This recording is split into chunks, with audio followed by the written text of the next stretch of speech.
This week we catch up with CD Projekt RED to explore the history of The Witcher 3 Wild Hunt. Brace yourself, Jimmy the Geek looks at his favourite Mascots With Attitude, and I emerge from Sanctuary to fill you in on all the latest happenings in Diablo III Reaper of Souls. This is Player Attack.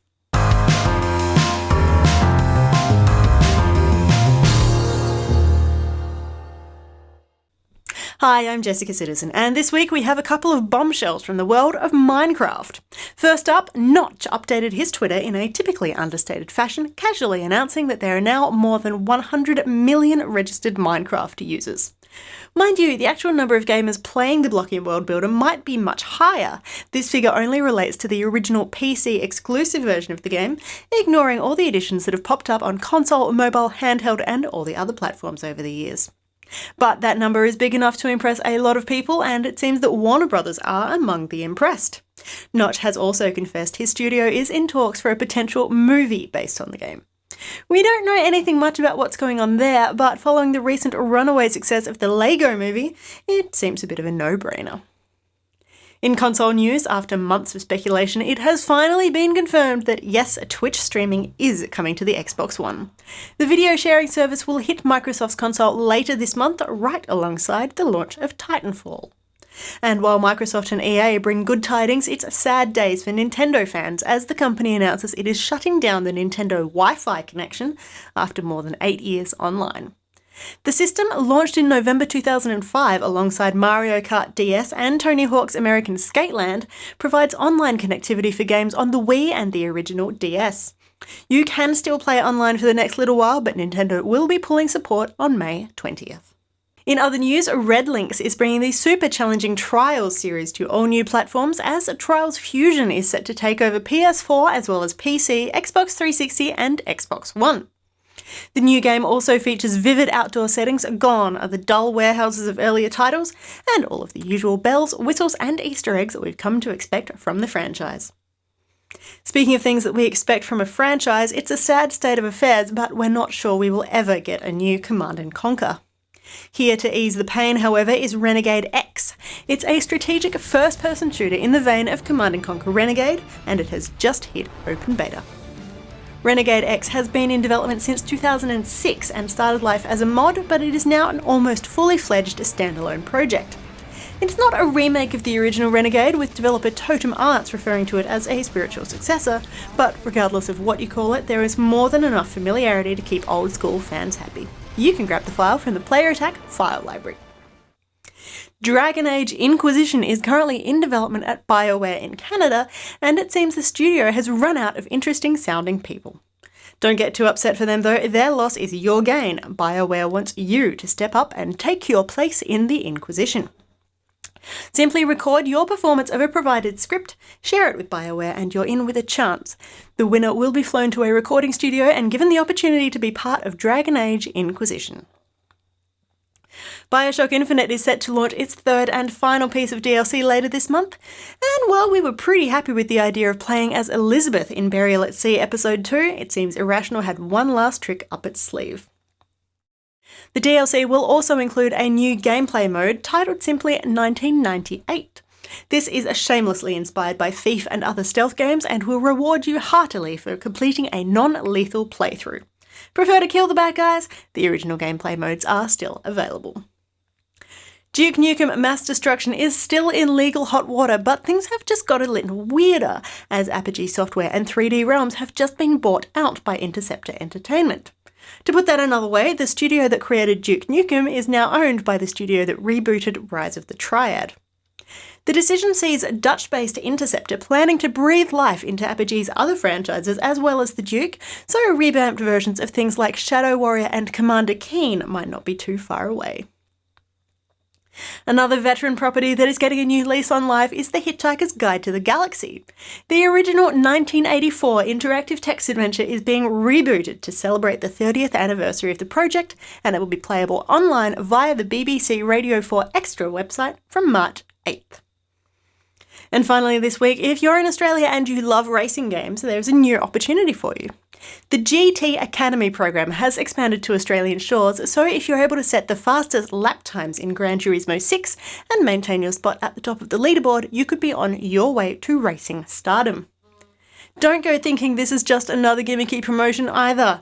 Lucas Ordonez, a winner of the first GT Academy, has gone on to podium finishes in 2 Le Mans races and is reportedly the subject of a new Hollywood film. Last year's winner, Jan Mardenborough, has signed with Red Bull Racing and is enjoying a successful Formula 3 career. Entering the competition is simple enough. Either hop online or head to a V8 Supercars Championship around the country to set your best time. The first prize is a place in an intensive driver development program and a chance to compete for Team Nissan at the Dubai 24 Hours. For more information on any of these stories or to keep up to date with the latest gaming news, head to playerattack.com. But for now, stick around, we've got plenty more still to come.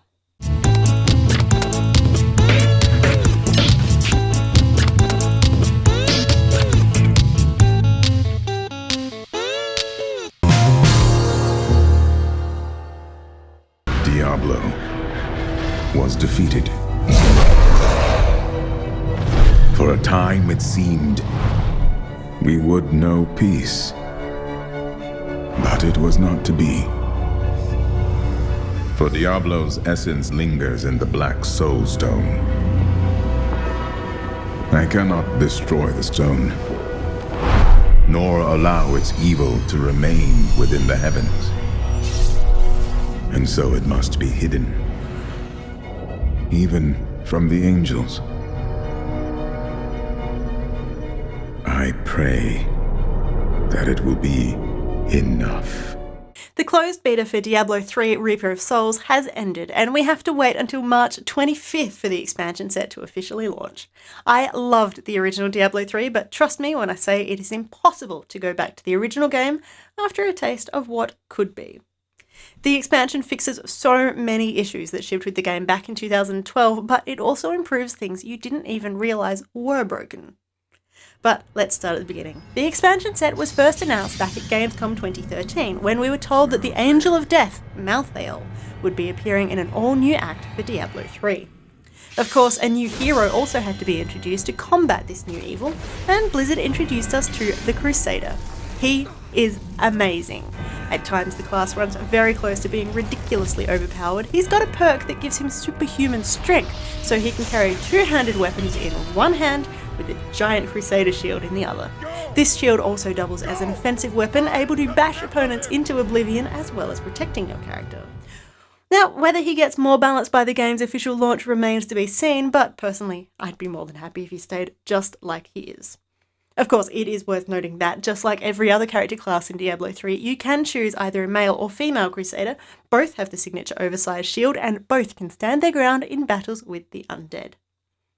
Reaper of Souls also drags the other 5 character classes up with it, bringing new spells and abilities to the Barbarian, Witch Doctor, Wizard, Monk, and Demon Hunter. So even if you don't want to switch allegiances, you will still benefit from the expansion.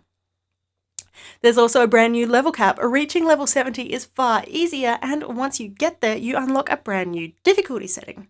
When you first start the game, you are able to pick from normal, hard, and expert. Then, completing Act 4 will unlock Master, and once you ding 70, you unlock Torment. This takes it one step further and gives you a tiered monster difficulty slider as well. The higher tiers, of course, give you the better rewards, but if it all gets too much, you can lower your difficulty setting in-game. Difficulty has actually been overhauled completely. Your enemies will now scale with your character, so you shouldn't need to grind endlessly just to level up and take on an enemy. Now, the first time you meet them, they should provide an appropriate challenge. But remember, the bad guys have been tweaked and upgraded just as much as you have, and some old favourite enemies have learned a stack of new tricks. Be wary of anything involving poison. Stock up on health potions too, but don't freak out that there's only one kind now. The tiered system has been scrapped. Hooray!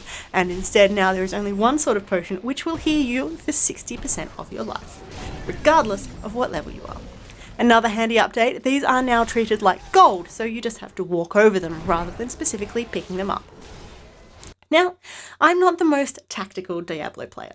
I scour every inch of the terrain and equip my character with whatever I find that has the highest points, rather than painstakingly creating builds and paying attention to different sorts of damage.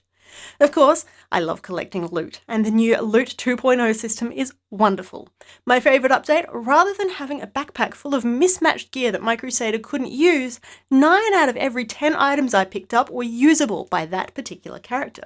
Blizzard has also seriously tweaked a number of existing items and unleashed a bunch of new legendaries that drop at appropriate times. And even if you do pick up loot that's destined for another class, you can take it to the blacksmith or the jeweler for salvage, and then get one or the other to make up something that's more to your liking. Think carefully though. Legendary sets and those making up sets are now bind on account, so you can switch them out between characters. If you're a multiplayer kind of person, the new clans and communities are great and add a whole new level of interactivity to the game. Personally, I prefer to take on Sanctuary solo, so I can't speak from experience. One more thing that I can comment on though was one of those things I mentioned where you didn't realise it was broken in the first place. The in-game waypoints are no longer given to you as a list. Instead, they're plotted out on a map, giving you a much better idea of how everything fits together in each act.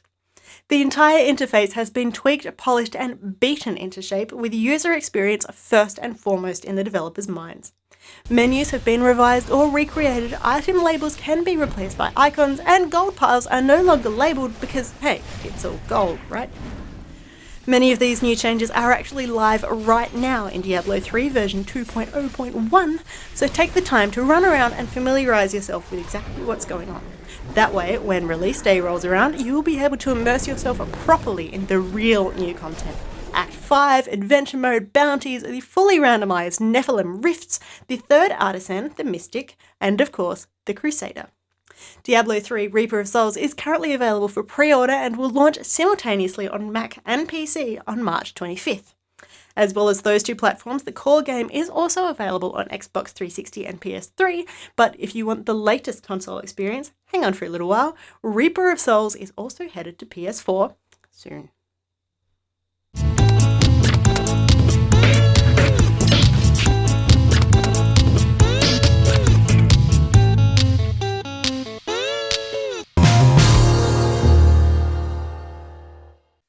This was always going to be difficult. The 90s were a different time for everybody. A time of disillusion and cynicism. And cool meant disrespecting people with snark and what passed for wit at the time. And these are the top 5 mascots with attitude that were at least partially to blame for this. Number 5. Let's be absolutely clear about something. My all-time favourite console is the Sega Mega Drive. Genesis for our international viewers. And one of my all-time favourite games is Sonic the Hedgehog 2. I love the Speedy Boo Rodent as much as the next guy, probably more so. But he is responsible for this influx of attitude. He created a market where this was okay. The obnoxious cartoon, where Sonic was voiced by G.L. White, formerly Urkel and punchline of every 90s joke ever, certainly didn't help.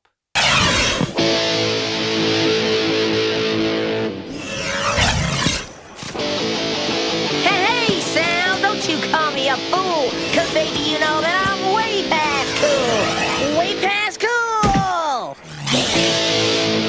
past cool, huh? How do you like the entrance? You know, the way I come flying in, hit the old Axl Rose pose right on the downbeat. Sally won't like it. It's too hard rock. It's gotta be softer. Softer? What do you mean softer? Oh, I hate softers. And while his longevity is somewhat admirable, his latest games haven't been anything to write home about either. I'm sorry, Blue, but you know that you belong here. Number 4. Rareware were one of the best studios of the 90s. They gave Donkey Kong a new lease on life, built one of the first good console FPSs, and released one of the most violent and memorable fighters of the 90s. Before that, though, the studio was responsible for Battletoads. Remembered as one of the most difficult games at the time, to the point where it was broken and impossible to complete in some regions, there are few attempts to cash in on Teenage Mutant Ninja Turtles' success as blatant as this is. There was even an awful cartoon based on the series which highlighted every single one of the problems of this entire concept. That said though, Battletoads did have the bones of a decent idea, in which 3 alien frogs named after skin conditions beat up pigs with axes. so the Toads are somewhat more fondly remembered than the others on this list. Number 3. It's difficult to overstate how much money these talking animals with attitude were making in the 90s, but there was one big seller during this period as well: environmentalism. With that in mind, this guy right here was almost inevitable. I'm awesome! Unlike most characters on this list, Awesome Possum only showed up in one incredibly broken game, and we are all eternally grateful for that. No! Back when cartridge space was a premium, this game eschewed things like decent hit detection or more than 4 frames of animation on sprites. Instead, it filled with one-liners, which one assumes were designed to be catchphrases, endlessly repeated in one of the most obnoxious voice acting performances ever. And to top it off, the environmental message was ham-fisted to the point of blunt force trauma. What it boils down to is Awesome Possum simply wasn't. Number 2. Anyone who's ever heard of the problems with Mascots with Attitude probably saw this one coming a mile away. 3 games, a thankfully forgotten pilot cartoon, and one of the single most annoying characters ever. What could possibly go wrong? Bubsy was an unholy combination of Sylvester the Cat and Chandler from Friends, with anything that could be considered charming removed with an almost surgical precision. The snarky Bobcat, who could fly for some reason, spoke entirely in uninteresting catchphrases and awful puns. The 2 mediocre at best 16-bit platformers and one awful 3D game for the PS1, he faded into obscurity, only to rise whenever someone discussed problems with 90s games. Bubsy is exactly how you not cash in on what kids think are popular these days. Number 1. One of the hallmarks of all of these characters is how hilariously out of touch they are with society. Mostly this is because these characters were created to appeal to children by old men who had products to push. Most of these were simply bad, but when they started doing community service announcements, things took a turn for the worse. Wally Bear and the No Gang were a bunch of radical dudes who totally said that drugs weren't cool, man. Unfortunately, like many anti-drug PSAs, it was a tragic misfire from its very concept. That is, a skateboarding bear in hip-hop gear. The developers clearly had their hearts in the right place, though. The game for the Nintendo Entertainment System was endorsed by the American Medical Association, and had what the 90s thought was a serious positive message. The problem is that it looked, sounded, and played like a parody of everything it was trying to hold here. I mean, look at the cover art. Wally, you tried, but you tried too hard.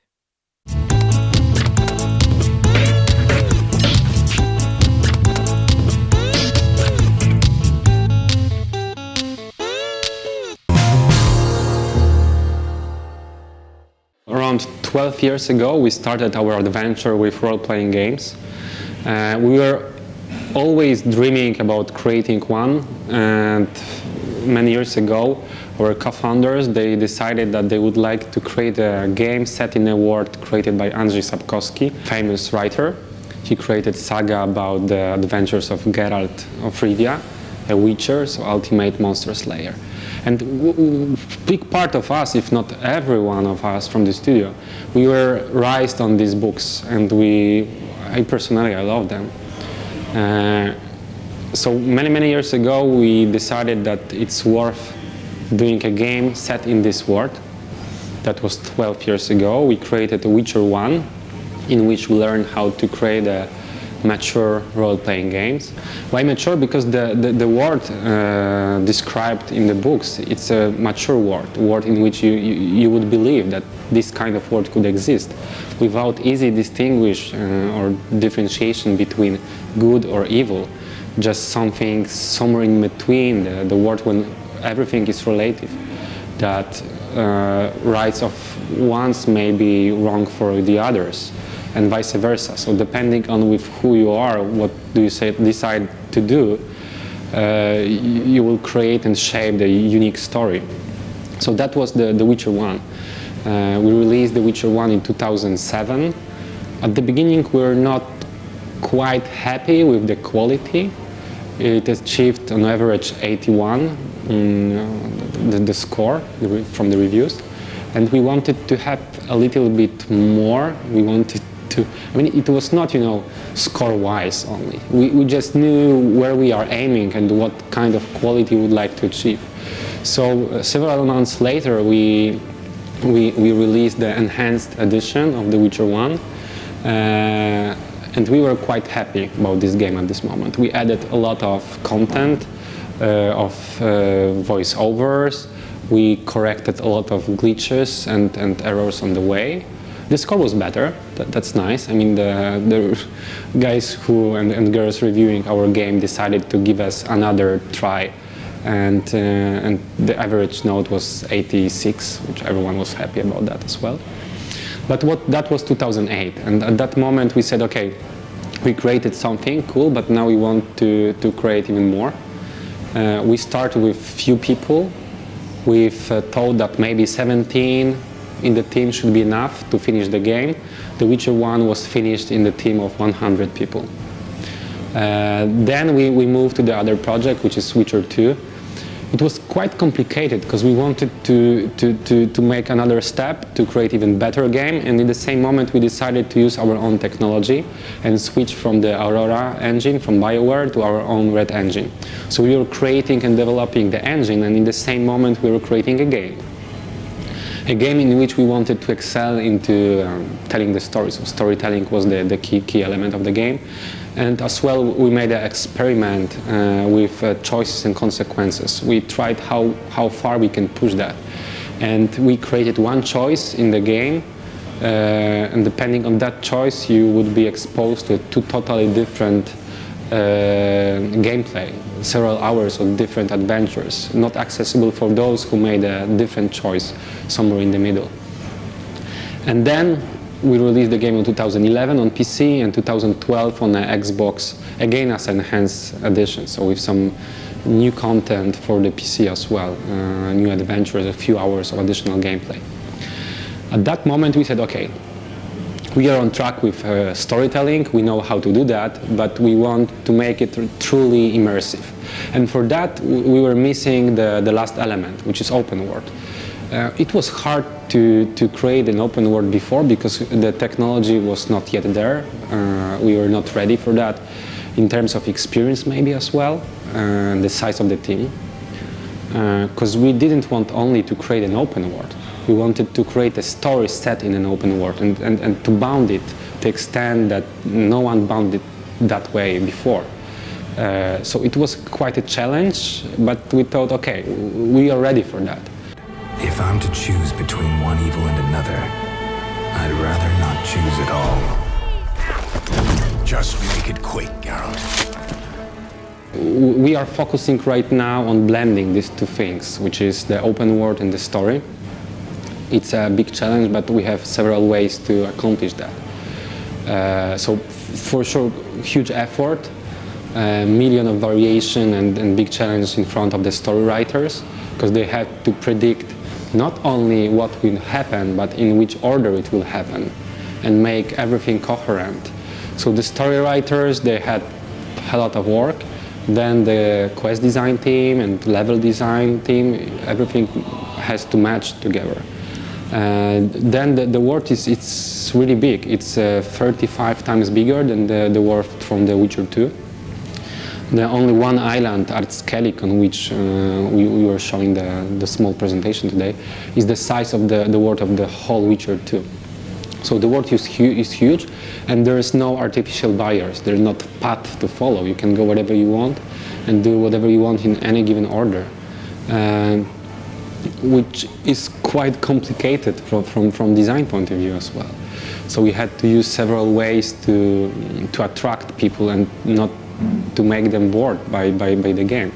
So we have the main story, which is around 50 hours plus of gameplay. Then side quest, another 50 plus hours of fun. Then monster hunting. Then something which we call point of interest. So in every given moment of the game, when you look around, you will find several places worth exploring. They are visually attractive, like some kind of ruins, old castle or, I don't know, mine or a strange tree somewhere on the horizon. And the gamers, they will be willing to explore that, and there will be an adventure or some loot or monster awaiting over there. But points of interest, they are only one of several means of entertain the gamers and to immerse them even more into our world.